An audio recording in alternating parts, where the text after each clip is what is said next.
मंगलम भगवान वीरो मंगलम गौतमो गणी मंगलम कुंद कुंदार्यो जैन धर्मोस्तु मंगलम।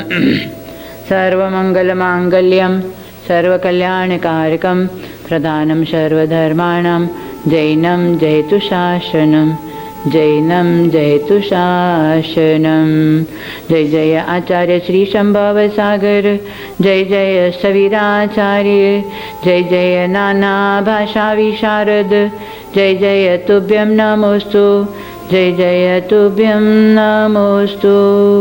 बोले आदिनाथ भगवान की जय, 24 तीर्थंकर भगवान की जय, शमेश कशिद क्षेत्र की अनंतानंद सिद्ध परमेश्वरी भगवान की, आचार्य श्री महावीर कीर्ति जी महाराज की, आचार्य श्री शंभु सागर जी गुरुदेव की, 3 कम 9 करोड़ गुरुदेव की, द्वादशांग जिनवाणी माता की जय। आइए, कमरे में बैठे थे, बैठे बैठे मेरी नज़र पड़ी छत पर। छत को देखकर मेरे मन में आता है, छत हमें शिक्षा देती है कि जैसे छत ऊंची है वैसे हमारा विचार भी उच्च होना चाहिए, उच्च विचार होना चाहिए। छत हमें संकेत करता है कि उच्च विचार होना चाहिए। उसके बाद में छत के सहारे कौन है? दीवाल। दीवाल को देखकर ये दीवाल संकेत कर रहा है, ये मेरे मन में आया कि दीवाल ये संकेत कर रही है कि दूसरे के बोझ को उठाओ, दूसरे के बोझ को भी उठाओ, स्वार्थी मत बनो। कहीं भी आप देख रहे हैं कि कोई तकलीफ में है, हाँ, कोई दिन दुखी है, तो उसको, उसके दुख को बंटवारा करो, तो दूसरे के बोझ को बांटो। उसके बाद में मेरी नज़र घड़ी पे पड़ी, तो घड़ी पर नज़र पड़ते ही मेरे को एक मन में आया कि घड़ी संकेत कर रही है कि समय का सदुपयोग करो, अपने समय को, कीमत को जानो। घड़ी ये संकेत कर रही है क्योंकि समय बीतते चला जाता है, समय रुकने वाला नहीं है। उसके बाद में नज़र पड़ी फर्श के ऊपर, तो फर्श हमें संकेत कर रहा है कि जुड़े रहो, ज़मीन से जुड़े रहो, तो आपको कोई भी बाल बांका नहीं कर सकता है। वैसे ही हमें भी गुरु के साथ में जुड़े रहना चाहिए, तो हमारा कोई भी बाल बांका नहीं कर सकता है। और जिनके सर पर गुरु का हाथ होता है, तो कितने भी तकलीफ आ जाएं, जिनके सर पर गुरु का हाथ, तकलीफ में भी मिल जाता है एक सुगम रास्ता। क्योंकि गुरु ऐसे मार्गदर्शन करने वाला होता है। शिष्य यदि कोई हताश भी हो जाता है, व्रत नियमों से परेशान होकर के यदि दृढ़ता खो बैठता है, तो गुरु होते हैं जो उसको वापस स्थितीकरण करते हैं, उपगुहन करते हैं। ऐसे सम्यक दृष्टि गुरु हमें मार्गदर्शन करके वापस व्रत नियमों में स्थिर रखते हैं, परंतु गुरु के साथ में जुड़े रहना पड़ेगा। तो इस तरह एक कमरे में देखते देखते सामने कोई पलंग पड़ा था, पलंग के ऊपर बिस्तर था। बिस्तर को देखकर मन में आया कि बिस्तर भी हमें संकेत कर रहा है कि जीवन में आराम जरूरी है, जीवन में आराम जरूरी है, परंतु उसके साथ साथ में पुरुषार्थ करना भी बहुत ज़रूरी है। केवल आराम करने से आराम हराम है। आराम के साथ में अपने को पुरुषार्थ भी जारी रखना, क्योंकि कोई भी कार्य करना है तो पुरुषार्थ से वो कार्य सफल होता है। केवल मन में लक्ष्य बना दो कि मुझे ये कार्य करना है, तो केवल लक्ष्य बनाने से तो वो कार्य पूर्ण होने वाला नहीं है। उसके लिए पुरुषार्थ बहुत ज़रूरी है। तो इस प्रकार कमरे में देखते देखते इस प्रकार की भावना बनी कि हम अपने दायरे में रहो, मर्यादा में रहो, तो हमारा जीवन सफल हो सकता है। यदि मर्यादा को तोड़ दिया, आज जो भी समुद्र भी होता है, यदि मर्यादा तोड़ देता है तो गांव शहर में हाहाकार मच जाता है। वैसे यदि जीवन में अपनी मर्यादा को यदि हम तोड़ देंगे तो हमारा जीवन में भी अनेकों प्रकार की तकलीफ़ें आ सकती हैं, अनेकों प्रकार का संकट आ सकता है। इसलिए आचार्य कहते हैं मर्यादा में रहो।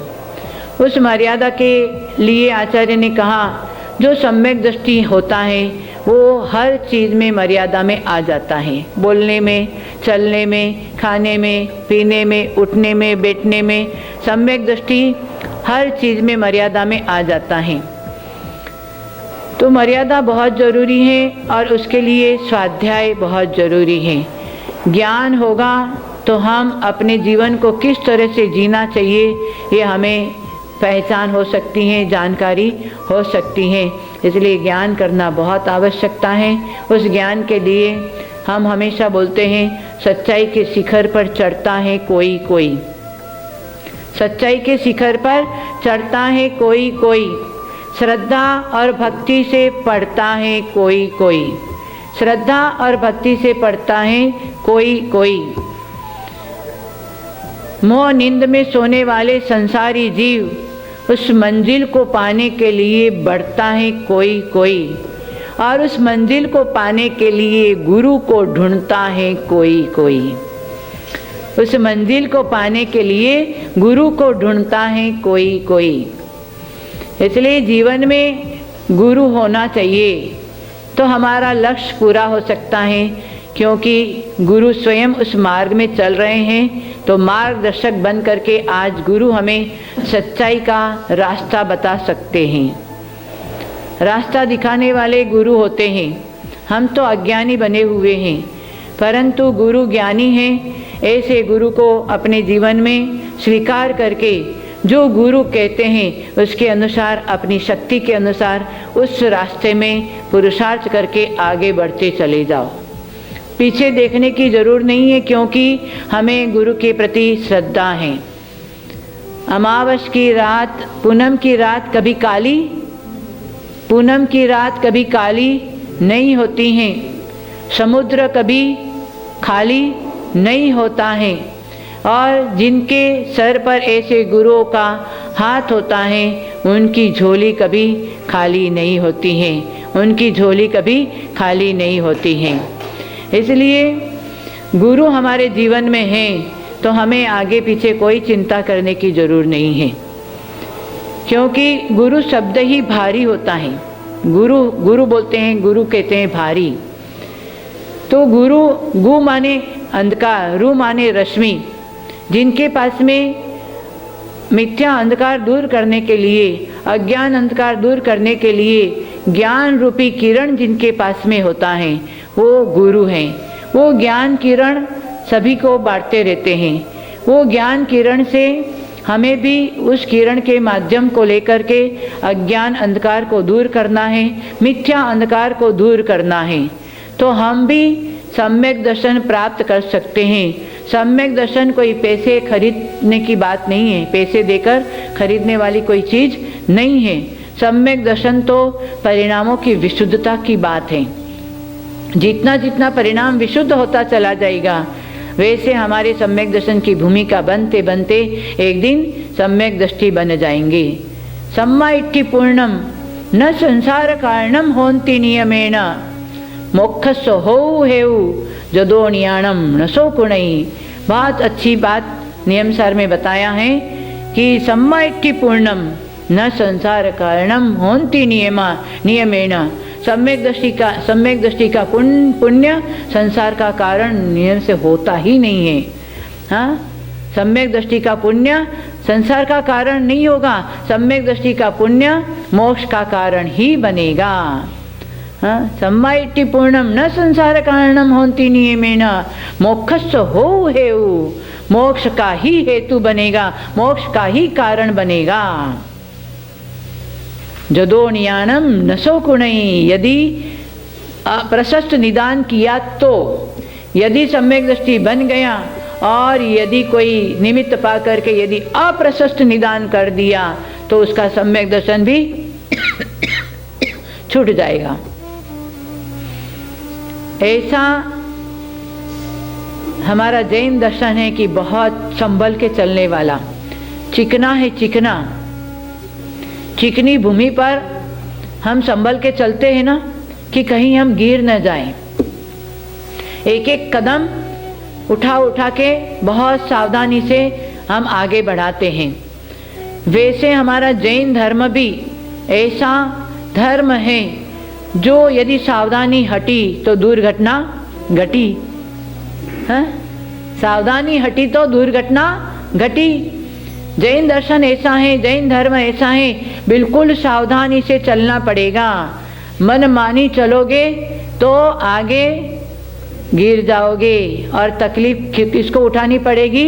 स्वयं को तकलीफ उठानी पड़ेगी। इसलिए जैन दर्शन बहुत सूक्ष्म है, बहुत सावधानी से आगे बढ़ने की बात है। सम्यक दर्शन ऐसे होने वाला नहीं है। सम्यक दृष्टि भी बन गया। द्विपायन मुनि सम्यक दृष्टि थे, द्विपायन मुनि सम्यक दृष्टि थे, उच्च देव बनने वाले थे, परंतु निमित्त ऐसा मिला, हाँ, तो द्वारिका जला दिया और स्वयं भी जल गए और उनका सम्यक तो छूट गया। जो उच्च देव बनने वाले थे, सम्यक दृष्टि थे, यहाँ तो कोई ठिकाना नहीं है। वो तो बेचारे सम्यक दृष्टि थे द्विपायन मुनि, परंतु थोड़ा सा निमित्त पा करके क्रोध आ गया। उस क्रोध में द्वारिका भी जल गई और स्वयं को भी जला दिया और मर के अग्निंद्र देव हुआ। कहाँ उच्च देव होने वाले थे, सम्यक तो च्युत हो गया। यहाँ तो सम्यक दर्शन का तो कोई ठिकाना है ही नहीं। हाँ, क्योंकि हम लोग खाने के लिए जी रहे हैं। खाने के लिए जी रहे हैं ना, कि जीने के लिए खा रहे हैं? खाने, हाँ, जीने के लिए खा रहे हैं। हाँ, खाने के लिए जी रहे हैं। इसलिए सुबह चाहिए, शाम को चाहिए, हर समय कुछ न कुछ चाहिए। सुबह चाय चाहिए, फिर नाश्ता चाहिए। हाँ, पर हम कहते हैं कि गुरु की भक्ति करो, गुरु रूपी क्या बोलते हैं, गुरु भक्ति करो, और यदि नाश्ता करना है तो आत्मगुणों का नाश्ता और ज्ञानामृत भोजन करो। यही मोक्ष का रास्ता, यही मोक्ष का रास्ता है ना। गुरु भक्ति की चाय पियो, गुरु भक्ति की चाय पियो, आत्मगुण का नाश्ता और ज्ञानामृत भोजन करो। यही मोक्ष का रास्ता। रास्ता आज भी है, परंतु दो रास्ता हैं, एक मोह का रास्ता और एक मोक्ष का रास्ता। अब आप सोच लो कि कौन से रास्ते में अपने को जाना है। यदि मोह का रास्ता पकड़ लिया तो वहाँ से निकलना बहुत कठिन है, ध्यान रखना। हाँ, संसार समुद्र बहुत अथाह है, अथाह। उस संसार समुद्र को पार करने के लिए हमारी आत्मा ने कई भाव से पुण्य करते आए, एकत्रित हुआ, उदय में आया और संसार समुद्र पार करने के लिए आज मनुष्य पर्याय मिला। मनुष्य पर्याय ऐसे नहीं मिलता है, बहुत पुण्य एकत्रित किया तब मनुष्य पर्याय मिला। वो संसार असार समुद्र को पार करते करते बस किनारा सामने दिख रहा है, माने मनुष्य पर्याय मिल गया, अब किनारा दिख रहा है। हाँ, इधर किनारे पे खड़े होकर गुरु कहते हैं कि आ जाओ, मेरा हाथ पकड़ लो, मैं तुमको उठा लेता हूँ। पर गुरु का हाथ हर कोई नहीं पकड़ता है। हाँ, शेरनी का दूध हर पात्र में नहीं ठहरता है। शेरनी का दूध सोने के पात्र में ही ठहरता है। दूसरे पात्र में रखोगे तो वो पात्र फूट जाएगा। तो शेरनी का दूध हर पात्र में नहीं ठहरता है। वैसे गुरु का हाथ हर कोई नहीं पकड़ता है। हाँ, गुरु के चरण तो छूते हैं, परंतु आचरण हर कोई नहीं लेता है। कोई विरला ही, हाँ, 100% में कोई 10% कोई गुरु का आचरण थोड़ा थोड़ा जीवन में अंगीकार करता है। हाँ, तो अथाह समुद्र को पार करते करते सामने छलांग मारने की बात है और उधर से गुरु कहते हैं मेरा हाथ पकड़ो, और उधर से संसारी जीव, हाँ, मोह माया वाला मगरमच्छ बोलता है अरे कहाँ जा रहे हो। हाँ, उधर से तुम्हारा पैर खींच रहा है कि नहीं जाना, अभी तुम्हारा समय बाकी है। अभी तुमको घर गृहस्थी का बहुत जिम्मेदारी है, अभी नहीं जाना तो मोह माया रूपी मगरमच्छ तुम्हारा पैर उधर से खींच रहा है और उधर किनारे पे खड़े होकर गुरु कहता है कि मेरा हाथ पकड़ लो, तुमको हम संसार समुद्र से पार कर देंगे। परंतु कोई होता है, बाकी तो मोह माया रूपी मगरमच्छ में ही वापस संसार समुद्र में चला जाता है। ऐसे संसार समुद्र में गोते खाते खाते खाते अनादि काल बीत गया। हाँ? और कई बार गुरु का समागम मिला, फिर भी गुरु का चरण तो पकड़े परंतु आचरण नहीं पकड़ा, इसलिए हम गोते खा रहे हैं। हाँ? इसलिए गुरु आज पंचम काल में मिल रहे हैं। शैले शैलन माणिक्यम मोक्तिकम न गजे गजे, साधो नहीं सर्वत्र चंदनम न वने वने। हाँ? हर पर्वत में माणिक नहीं मिलता है, हर हाथी में मोती नहीं मिलता है, हर वन में चंदन का पेड़ नहीं मिलता है। वैसे हर जगह पर ऐसे दिगंबर संतों में भी ऐसे ज्येष्ठ और श्रेष्ठ, ऐसे तपस्या करने वाले साधु संत कहीं कहीं आपको मिलेंगे। हाँ? ऐसे मिलने के बावजूद भी यदि हम थोड़ा भी हम उनका आशीर्वाद लेके थोड़ा भी अपने जीवन में संयम व्रत नियम का पालन नहीं करें तो हमारा गुरु का समागम करना नहीं करना सब बराबर हो जाएगा। हाँ? बाहर के कुछ देखते हैं तो कितना नकल करने की भावना हो जाती है। उसने वैसा खरीदा, उसको ऐसी साड़ी है तो मेरे को भी खरीदना है, उसके घर में वो है तो मेरे घर में भी आना चाहिए। वहाँ तो कैसी दृष्टि चली जाती है। हाँ? और उसके लिए कितना पुरुषार्थ करते हैं, नहीं उसके जैसा मुझे बनना है। हाँ? पर यहाँ गुरु के पास में इतनी बार आते हैं, मेरे को भी कुछ व्रत नियम संयम का पालन करना है, ऐसी भावना बनती है क्या? हाँ? त्यागी को देखकर त्याग की भावना बननी चाहिए, नहीं तो और जगह पर आपको त्याग की भावना बनाने वाला कोई मिलेगा नहीं। त्यागी को देखकर भी त्याग की भावना नहीं बनी तो फायदा क्या हुआ? हाँ? बाहर यदि मोह माया में रहे, मोह माया के चक्कर में ही, हाँ, मोह माया में चक्कर में मोहनीय कर्म की कितनी स्थिति है? 70 कोड़ा कोड़ी। हाँ, इतनी स्थिति है। न जाने कितने कितने भाव में मोह के वशीभूत अनादि काल से आत्मा, इतने अनंत शक्ति वाला आत्मा दुख उठा रहा है। किसके? एक ही कारण है, मोहनीय कर्म ही हमें रुला रहा है। हाँ? तो मोहनीय कर्म को दूर करने के लिए आचार्य कहते हैं सम्यक दर्शन का मार्ग प्रशस्त होना चाहिए। मोक्ष महल की प्रथम सीढ़ी सम्यक है। हाँ? तीनों काल में तीनों लोक में हाँ, हमारे मित्र है तो कौन है? सम्यक्त्व। सम्यक तो हमारा मित्र है, और शत्रु हैं तो और बाहर के लोग शत्रु नहीं है। शत्रु हैं तो हमारा मिथ्यात्व शत्रु हैं। हाँ? मिथ्यात्व जब तक नहीं हटेगा, हाँ, तो सम्यक दर्शन प्राप्त नहीं होगा। और जब तक सम्यक दर्शन प्राप्त नहीं होगा, चाहे जैन धर्मावलंबी भी बने, जैन धर्म भी आपको मिला तो कोई फायदा होने वाला नहीं। जैन धर्म आपको कितने पुण्य किया था, कितना पुरुषार्थ किया, तब आपको जैन धर्म मिला। हाँ? उस जैन धर्म के अनुसार आप तीर्थ वंदना भी करते हैं, गुरु के पास में भी जाते हैं, मंदिर जाते हैं, अभिषेक करते हैं, पूजा भक्ति करते हैं, बस वहीं तक सीमित रहे। पर उससे आगे हमें बढ़ना है। जैन धर्म कहता है व्रत नियम संयम का पालन करना ही पड़ेगा। वरम व्रते पदम देवम ना व्रते व्रत नारकम छाया तपस्तयोर्भेदो प्रतिपालो यतोर महान। इतनी अच्छी बात इष्टोपदेश में पूज्यपाद आचार्य ने कहा। हाँ?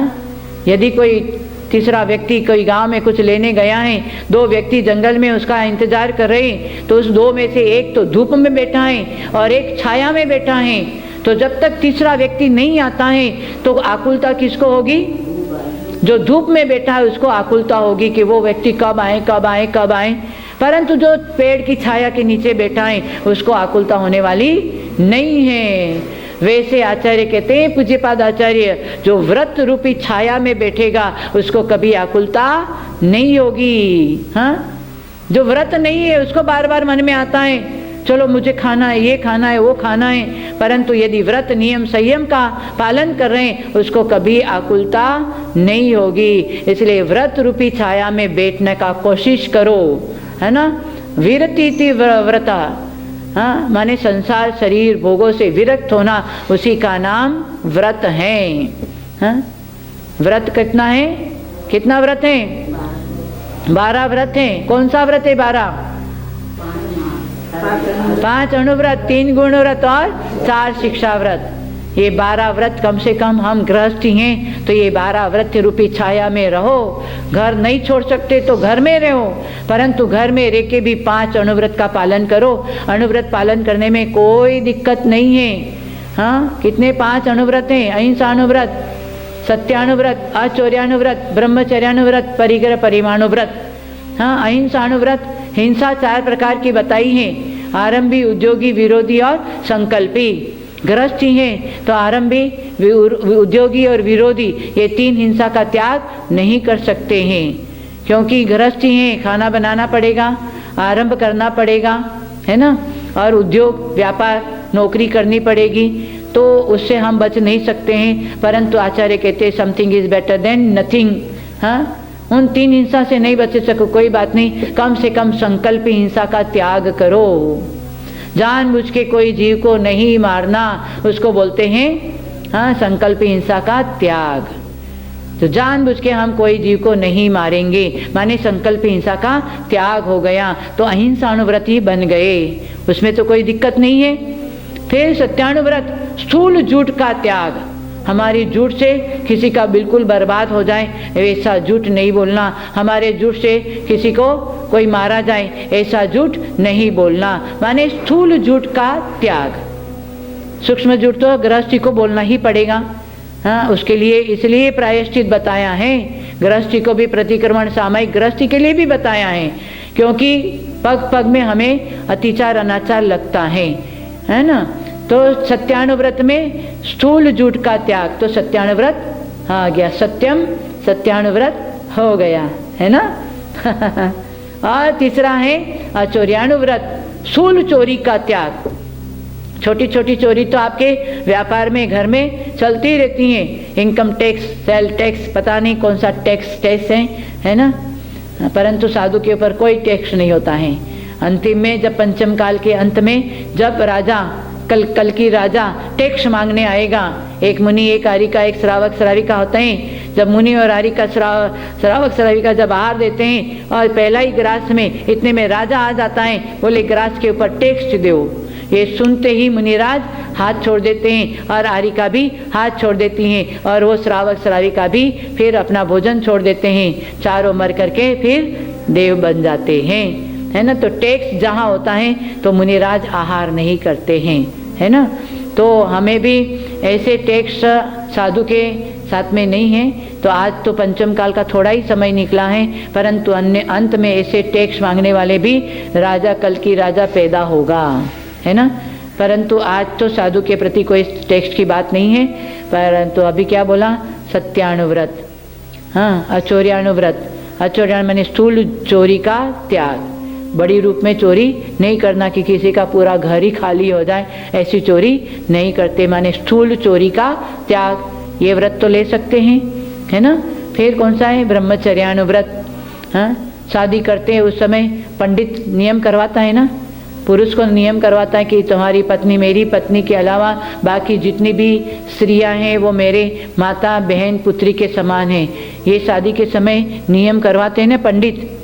सुना है भाई, हम तो शादी नहीं किया है, हाँ, परंतु पहले घर में थे तो किसी किसी की शादी में चले जाते थे तो सुनते थे। और फिर पत्नी को भी नियम करवाते थे कि मेरे पति को छोड़ करके जितने भी पुरुष हैं वो हमारे पिता पुत्र और भाई के समान हैं, ऐसा नियम करवाते थे। उसी का नाम है ब्रह्मचर्यानुव्रत, है ना। अपने पति को छोड़ करके बाकी सब पुरुष पिता पुत्र और भाई के समान, पत्नी को भी नियम कर, पति को भी नियम करना, जितनी भी स्त्रियां हैं पत्नी को छोड़कर सब मेरे माता बहन और पुत्री के समान हैं, उसका नियम कर लिया तो ब्रह्मचर्यानुव्रत में आ गए। उसको बोलते शील व्रत। कम से कम शील व्रत का पालन करो तो भी हम उच्च गति में जाएंगे, परंतु हमारी दृष्टि बाहर की तरफ जाती है, अंदर ही अंदर काम वासना जग जाती हैं, किसी को देख करके खोटे परिणाम हो जाता है। हाँ, खोटे परिणाम होते ही तुरंत आत्मा को कर्म का बंध हो जाता है। ध्यान रखना, कर्म बंद होने में देरी होने वाली नहीं है। किसी को भी देखकर यदि भाव परिणाम खराब कर दिया, जीवन वासना के लिए नहीं मिला है, जीवन साधना के लिए मिला है। और यहाँ तो खावे ऐसा, जैसा खाते हैं वैसा ही मन होता है, ऐसा अशुभ अशुद्ध खाना है, इसलिए मन में विकार भाव आता है। तो आचार्य कहते हैं ऐसे विकार भावों से बचना हो तो जप करो नमोकार, जपते रहो नमोकार, भाग जाएगा विकार, नहीं रहोगे बेकार, जीवन बनेगा शानदार, तुम रहोगे दिलदार, श्रद्धा होगी अपार, तो बढ़ेगा व्यापार और खुल जाएगा मोक्ष का द्वार। जपते रहो नमोकार, है ना। ये नमोकार मंत्र, यदि विकारों से बचना हो तो ये नमोकार मंत्र हर समय अपने में, ये नमोकार मंत्र ही हमारी सारी समस्याओं का हल करने वाला है ना। तो ये ब्रह्मचरण व्रत का पालन हर गृहस्थी को करना चाहिए। और परिग्रह परिमाणु व्रत, परिग्रह 24 होता है, 10 बाह्य परिग्रह हैं, 14 अंतरंग परिग्रह हैं, उसका परिमाण होना चाहिए। जितने भी बाहर के अपने उपयोग में आने वाली जो चीज़ें हैं उसमें परिमाण करो, कपड़े का, सोने का, चांदी का, मकान का, जितना भी परिग्रह हम उपयोग में लेते हैं उसका सबका परिमाण, खाने पीने का सब परिमाण होना चाहिए। तो परिग्रह परिमाणु व्रत आपका पालन हो सकता है। और सबसे बड़ा परिग्रह है तो मिथ्यात्व है, अंतरंग परिग्रह सबसे बड़ा परिग्रह है। मिथ्यात्व यदि हट गया तो पीछे का सारा परिग्रह धीरे धीरे हट जाएगा। सम्यक दृष्टि परिग्रह के बीच में रह के भी किसी को भी अपना नहीं मानता है, किसी वस्तु के ऊपर मूर्छा ममत्व तो नहीं रहता है सम्यक दृष्टि को। इतने परिग्रह के बीच में रहते हुए भी उसको किसी के भी प्रति मूर्छा ममत्व नहीं रहता है। भरत चक्रवर्ती का 6 खंड का राज था, 96,000 पुत्रियाँ थी, 64,000 पुत्र थे, 32,000 पुत्रियाँ थी, 32,000 मुकुटबद्ध राजा उनकी सेवा में खड़े रहते थे। ये सारा परिग्रह के बीच में रहते हुए भरत चक्रवर्ती सम्यक दृष्टि कहलाता था, घर में ही वैरागी कहलाता था। किसी के ऊपर मूर्छा ममत्व नहीं था, घर में ही 2-2, 3-3, 4-4 घंटा सामायिक में रहता था। 6 खंड का राजा होते हुए भी किसी से मूर्छा ममत्व नहीं। इसलिए उमा स्वामी ने परिग्रह का परिभाषा बताई है, मूर्छा परिग्रह। मूर्छा परिग्रह, जिस परिग्रह पे हमारा मूर्छा है वो परिग्रह हमारा दुखदायी है। वो चीज़ हमारे सामने नहीं भी है परंतु अंदर यदि मूर्छा ममत्व है, अभी पुण्य नहीं है, वो चीज़ नहीं मिली है परंतु उसको प्राप्त करने के अंदर भावना बन रही है, इतनी भावना मात्र से भी आपको उस परिग्रह का पाप लग रहा है। ध्यान रखना, इतना जैन दर्शन सूक्ष्म है।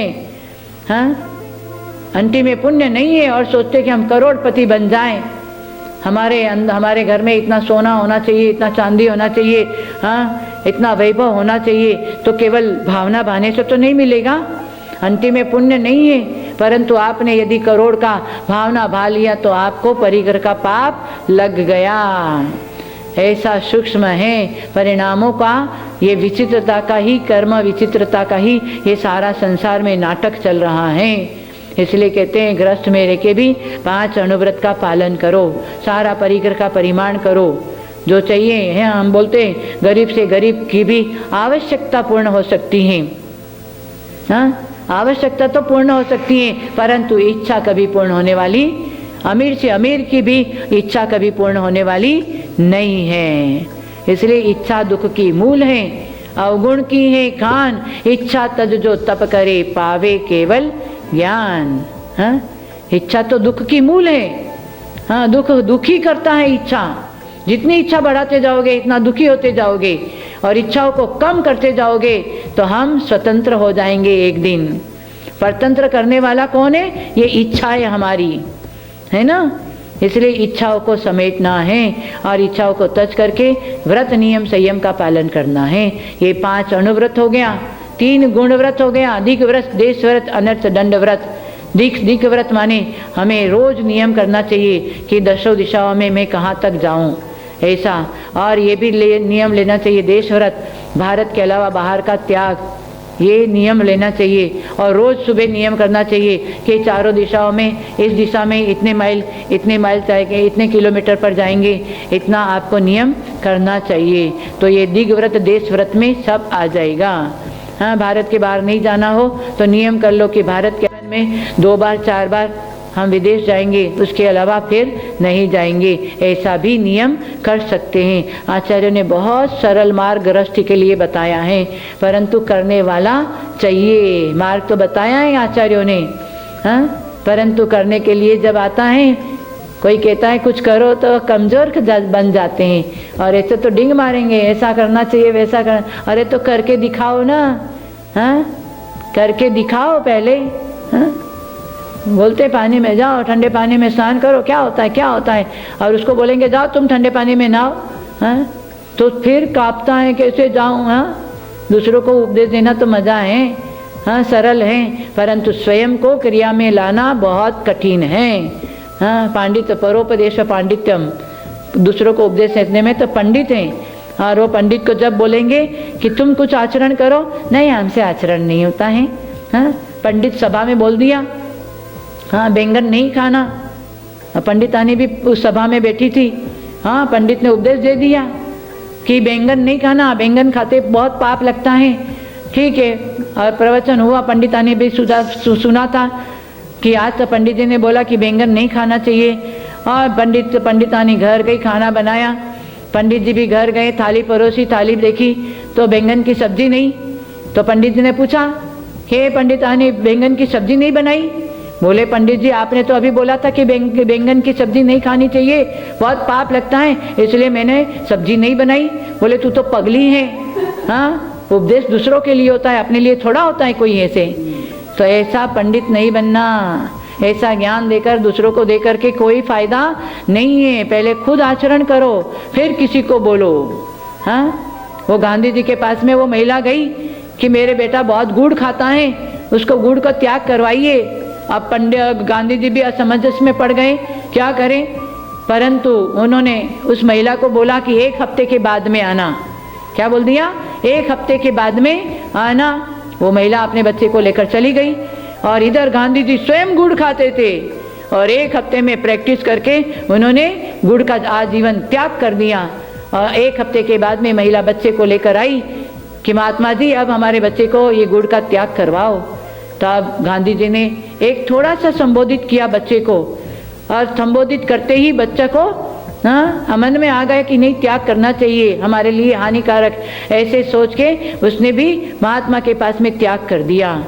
उसकी माँ हजारों बार बोल दिया मत खाओ मत खाओ, गुड़ इतना मत खाओ, तो माना नहीं, परंतु महात्मा जी के पास में खाली 2 मिनट संबोधित किया और उस बच्चे ने गुड़ का त्याग कर दिया, क्योंकि स्वयं वो त्यागी थे, और त्याग की बात कही तो सामने वाले को भी त्याग की भावना बन गई। पहले स्वयं त्याग में आए फिर त्याग की बात करें। पंडित बड़े बड़े उपदेश देते हैं और स्वयं को त्याग व्रत संयम नियम नहीं होता है, तो केवल उसका पंडित्व क्या है, केवल बुक नॉलेज है, हाँ, प्रैक्टिकल नॉलेज नहीं है। नॉलेज होना चाहिए प्रैक्टिकल, स्वयं आचरण में आना चाहिए, वो ज्ञान कार्यकारी है ना। तो ये दिग्व्रत देशव्रत और अनर्थ दंड व्रत, बिना प्रयोजन का कोई काम नहीं करना। हाँ, अभी समय मिला तो टान के, समय भी नहीं है अभी सोने का, फिर भी टान के सो गए, वो भी अनर्थ दंड में आता है, ध्यान रखना। बिना प्रयोजन कोई कार्य नहीं। बैठे हैं तो चटाई का और दरी का तिनखा निकाल के हाँ, या तो दांत कुतरते रहेंगे, ये सब अनर्थ दंड में आता है।